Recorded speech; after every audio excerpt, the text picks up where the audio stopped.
माँ का एक प्यार है, माँ का एक अपनापन है, उसको प्रणाम करो। और उत्तम बात यह है कि यदि बन सके तो उनकी सेवा करता रहे और फिर भजन करता रहे। जैसे महाप्रभु चैतन्य देव जब सची माता से संभाषण तो यही कह रहे थे कि मैं अपने शरीर की त्वचा की यदि जूती बनाऊं और माँ तुझे पहनाऊं तो भी मैं मुक्त नहीं हो सकता तुम्हारे प्यार से, पर क्या करूं माँ, श्री कृष्ण मुझे घसीट रहे हैं, अब मैं श्री कृष्ण के बिना नहीं रह सकता। तो ऐसे ही उपासक के चित्त को जब प्रभु घसीटते हैं ना, तो आप सोचो माँ को प्यार के जो अद्भुत रसमय जाल है उससे निकाल देना है केवल प्रभु की बात होती, दूसरे की। हमें लगता है कभी माँ को अपमानित नहीं करना चाहिए, कभी माँ को कष्ट नहीं देना चाहिए, और अगर कोई सेवा वाला नहीं है तो फिर माँ की सेवा में रहे। और जब ऐसी व्याकुलता है कि कुछ नहीं दिखाई देती तो जो जगत प्रभु पिता प्रभु है वो माँ को संभाल लेंगे। जैसे भगवान शंकराचार्य के और कोई संभालने वाला नहीं, केवल माँ ही थी और वृद्धा माँ। लेकिन महान आचार्य चरण ने संन्यास लिया, महाप्रभु ने संन्यास लिया, चैतन्य देव ने। एक ऐसी स्थिति हृदय में पीड़ा होती है जो किसी का प्यार उसे रोक नहीं सकता, वो प्रभु की तरफ से। फिर ये क्या होता है वो फिर विश्वम्भर भगवान संभालते हैं। लेकिन मुझे लगता है जब तक ऐसी स्थिति ना हो तब तक माँ और पिता इनकी आराधना करनी चाहिए, सबको करनी चाहिए। सच्ची माने भगवान ही इनके रूप में है, इनका प्यार, इनका दुलार, इनका आशीर्वाद।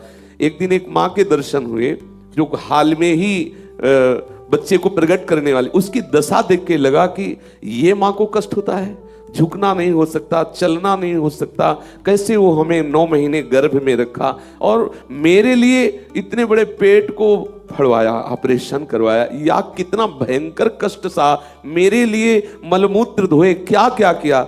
अगर हमारी बुद्धि काम कर रही हो, भगवान ऐसी स्थिति ना लाए हो वैराग्य की कि अब कुछ सुहाई नहीं, इसमें तो फिर सब खत्म, इसमें तो फिर प्रभु संभालते हैं सब। नहीं तो चाहिए माता पिता को भगवान के समान आराधना करे, भगवत भाव से खूब भजन करते हुए माता पिता की सेवा करे।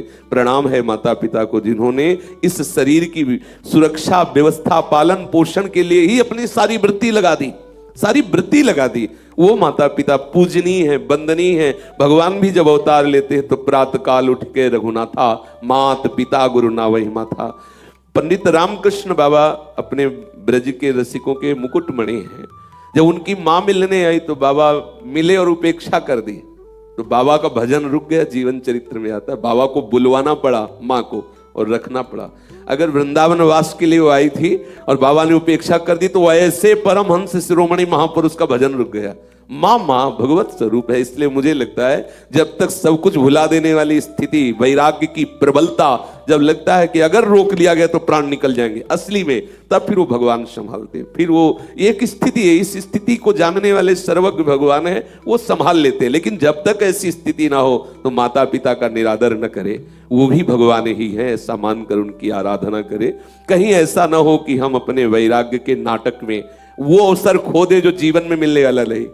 माता पिता की आराधना भी भगवत आराधना ही है, और ये भगवान ने प्रमाणित करके दिखा दिया। आज भी विट्ठल भगवान के रूप में विराजमान है, यही दिखाने के लिए कि माता पिता की आराधना का क्या फल है, दिखा दिया। वो कई बार चर्चा में आया है।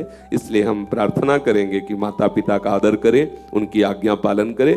जब ऐसी स्थिति है तो फिर भगवान संभालते हैं, भगवान ही माता पिता हैं। वो हृदय में ऐसी संतोष वृत्ति प्रकट कर देते हैं माता पिता के, क्योंकि वो आनंदित होने लगती है और उसका आशीर्वाद हमारे साथ रहता है।